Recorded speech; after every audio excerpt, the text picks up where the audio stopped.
우리는 최근에 흥미로운 질문을 하는 이메일을 받았습니다. 귀신은 그들의 모습을 바꿀 수 있습니까? 이 질문은 오랫동안 많은 이야기와 추측을 불러일으켰습니다. 우리의 예정은 성경이 뒷받침하는 관점에서 이 복잡한 주제를 설명하는 데 도움이 되도록 할 것입니다. 성경만이 전 세계와 모든 시대에 걸쳐 기독교인들에게 유일한 길입니다. 어떤 것에 대해 길을 잃거나 당황스러우면 성경으로 돌아가십시오. 속임을 당하지 않도록 자신을 보호하고 싶다면 성경으로 가십시오. 성경은 영적 전쟁과 악마적 존재를 포함한 수많은 주제에 대한 방향과 이해를 제공합니다. 성경에서 귀신이 오늘날 대중문화에서 일반적으로 이해되는 용어처럼 물리적으로 한 형태에서 다른 형태로 변신하는 능력을 소유한 것으로 명시적으로 묘사하지 않지만 이러한 존재들의 본질과 그들의 기만적인 관행에 대한 통찰력을 제공합니다. 성경의 이야기에 따른 귀신의 실체는 영적인 존재이며 물리적 존재가 아닙니다. 이것이 핵심입니다. 우리는 종종 보거나 만질 수 있는 것에 대해 생각합니다. 그러나 귀신은 우리의 물리적 세계와 분리되어 영적 영역에 존재하며 다르게 작동합니다. 영적 영역은 중력이나 시간, 우리의 세계와 우리의 몸과 같은 물리적 법칙에 구속되지 않습니다. 존재에 대한 우리의 이해는 물리적 법칙에 뿌리를 두고 있습니다. 우리는 매일 해가 뜨고 지는 것을 봅니다. 시간이 지남에 따라 나이를 먹고 중력 때문에 공중에 떠 있을 수 없습니다. 그러나 귀신이 존재하는 영적 영역에서는 이러한 물리적 법칙 중 어느 것도 적용되지 않습니다. 이것은 많은 가능성을 열어주고 꽤 당황스러울 수 있습니다. 우리가 귀신의 맥락에서 이야기하고 있는 귀신의 모습이 변하는가는 영화나 판타지 책에서 읽는 것처럼 물리적 형태를 바꾸는 것이 아닙니다. 보름달 아래서 늑대 인간이 변하는 것과 같은 것이 아닙니다. 귀신은 영적 존재이고 육체적 존재가 아니기 때문임을 기억하십시오. 귀신의 모습이 변한다고 말할 때 우리의 착시나 가장을 하거나 사람을 혼란스럽게 하는 방식으로 속일 수 있다는 의미입니다.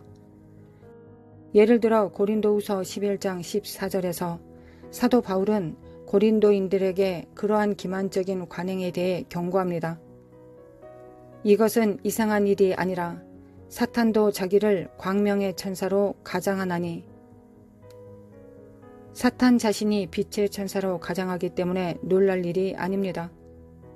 여기서 가장하다라는 단어의 사용이 의미심장합니다.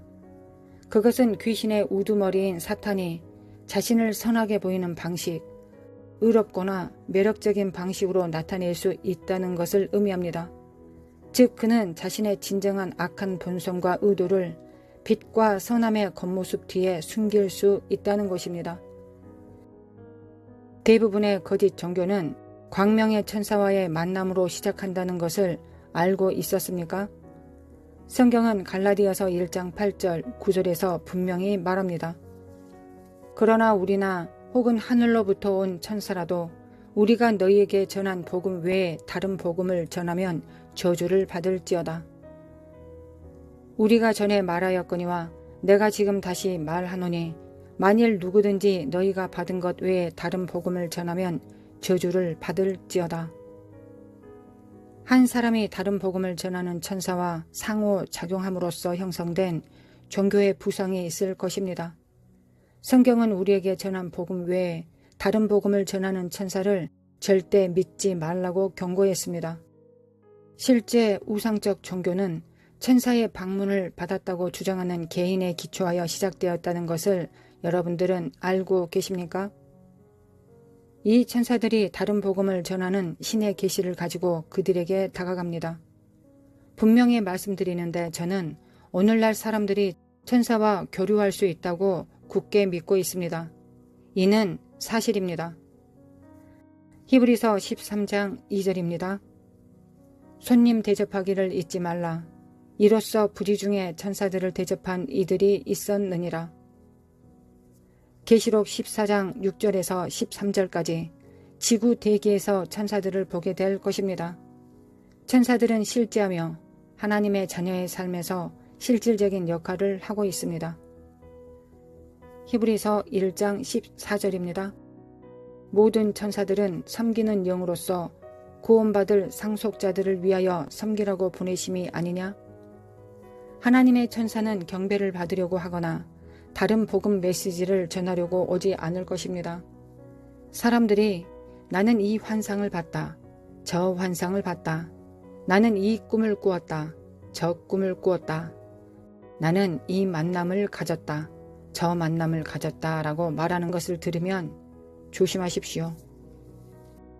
모든 것을 그냥 받아들여서는 안 됩니다. 어떤 사람들의 이러한 경험은 스스로 유도되거나 심지어 사탄의 영감을 받을 수도 있습니다. 고린도후서 11장 14절입니다. 이것은 이상한 일이 아니니라. 사탄도 자기를 광명의 천사로 가장하나니. 악마의 가장 큰 무기는 속임수입니다. 사탄과 그의 악령은 자신을 선한 것으로 나타낼 수 있습니다. 마찬가지로 사탄의 명령을 받는 귀신 실체도 이러한 기만적인 존술에 참여하는 것으로 묘사됩니다. 이러한 실체는 모습 변화에 대한 현대적 이해에 따라 그들의 물리적인 모습을 변형시키지 않지만 미혹되도록 사람들의 인식을 바꿉니다. 사탄은 선하게 보일 수 있습니다. 하와에게 그렇게 했습니다. 이와 같이 사탄은 적 그리스도와 함께 그렇게 일할 것입니다. 성경에서 볼 수 있듯이 영적 영역은 선과 악, 진리와 속임수 사이의 전투로 특정 지어집니다. 속임수의 대리인 귀신은 물리적인 모습을 변형하는 것이 아니라 인식을 조작하고 거짓을 제시함으로써 다양한 형태로 나타날 수 있습니다. 그러므로 이 형태 변형은 이러한 개체가 인식되거나 경험되는 방식에 대한 교활하고 교묘한 변형에 더 가깝습니다. 실제로 빛의 천사로 가장할 수 있는 능력과 함께 성경에 따르면 소유할 수 있는 능력도 가지고 있습니다. 소유는 이러한 실제가 개인을 통제하고 행동에 영향을 미치거나 완전히 지배하는 상태를 의미합니다. 성경은 그러한 소유에 대한 여러 사례를 제공합니다. 가장 놀라운 예 중 하나는 마가복음 5장 1절부터 20절까지에서 찾을 수 있습니다. 다른 공간 복음서에서도 이와 유사한 설명을 찾을 수 있습니다. 여기에서 하나가 아니라 많은 귀신에게 사로잡혔기 때문에 군대라고 불리는 사람의 이야기를 접하게 됩니다. 대화에서 예수님은 거라사인 지역에서 그 사람과 마주쳤고 더러운 군대 귀신에 의해 고통받은 그 사람은 비정상적인 힘과 자기 파괴적인 행동을 보입니다. 이 에피소드는 한 인간 안에 여러 더러운 영이 들어갈 수 있음을 보여줍니다. 이해하기 어려울 수 있는 개념이 성경에 명확하게 설명되어 있습니다.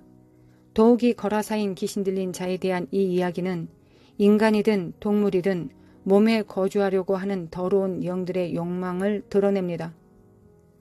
예수님이 더러운 영들에게 그 사람에게서 나가라고 명하셨을 때 자신들은 근처 돼지떼에게로 보내어 들어가게 해달라고 간청했습니다. 허락을 받은 귀신들은 돼지들 속으로 들어가 비탈로 내리달아 바다에서 몰사했습니다. 이야기의 이 부분은 우리에게도 두 가지 중요한 사실을 이해하게 해줍니다. 첫 번째, 더러운 영이나 귀신은 몸 안에 살고 싶은 강한 바람을 가지고 있습니다. 그들은 깊고 끝없는 구덩이 같은 무적행에서 보내지기보다는 동물의 몸이라고 할지라도 누군가의 몸 안에서 살고 싶어 합니다. 이것은 귀신이 세상에서 물리적 존재를 갖기 위해 육신에 거주하기를 열망한다는 것을 보여줍니다. 그들은 이 세상에 머물고 싶어 합니다. 우리 시대의 대다수의 사람들은 귀신이 실제한다고 믿지 않습니다. 그러나 성경에 따르면 이러한 영들은 우리 주변에 또한 불신자들에게는 더욱 많다는 것을 기억하십시오. 그것들은 해를 끼치고 혼란을 일으키기를 원하며 그들이 몸 안에 있기를 원하는 것은 이런 일을 할 수 있는 방법이 육체가 있어야 된다는 것이기 때문입니다. 두 번째 요점은 이 영들이 해롭다는 것입니다. 귀신이 돼지들에게 들어가자마자 일어난 일에서 볼 수 있습니다. 돼지들은 곧장 호수로 달려가 익사했습니다. 이것은 이 영들이 가는 곳은 피해가 뒤따른다는 것을 보여줍니다. 그것들은 거주하고 있는 것에 해를 끼칩니다. 한 사람이 많은 귀신으로 가득 차 있을 수 있다는 것을 우리는 알 수 있습니다. 이 귀신들은 육신 안에 살고자 하는 강한 욕구를 가지고 있다는 것도 알게 됩니다. 그것들이 살고 있는 육신에 해를 끼친다는 것을 우리는 기억해야 합니다. 이 모든 것은 우리가 직면할 수 있는 영적 전투를 이해하는 데 도움이 되기 때문에 우리가 이 사실을 아는 것은 매우 중요합니다. 악마의 지배의 위험을 이해하는 것은 우리가 영적인 전투를 인식하고 대응하고 속임수로부터 자신을 보호하려면 매우 중요한 지식입니다. 맞서는 것이 무엇인지 알면 우리는 자신과 사랑하는 사람을 방어하기 위해 더 잘 준비할 수 있습니다. 그렇기 때문에 성경을 계속 공부하고 이러한 것들에 대해 배우는 것이 매우 중요합니다. 결론적으로 귀신은 일반적으로 이해하는 대로 변형됩니까? 성경을 기반으로 하여 그것은 아니라고 답할 수 있습니다. 그것들은 변형할 물리적 육신이 없는 영적 존재입니다. 그러나 빛의 천사처럼 다르게 나타나 우리를 속일 수 있습니다. 그들은 해로움과 파괴로 이어지게 하는 행동을 통제할 수 있는 육신을 소유하기를 원합니다. 이것은 전통적인 형태 변화가 아니라 영적인 속임수입니다. 우리는 이러한 위험을 인식하고 대항해야 합니다. 계속해서 성경을 연구하고 하나님의 인도를 구하십시오. 악마는 물리적으로 변신하지 않습니다. 그들의 변형은 영적인 속임수입니다. 우리는 이러한 속임수를 경계하고 방어하고 영적 영역을 분별하기 위해 기도하며 하나님의 말씀에 의지해야 합니다.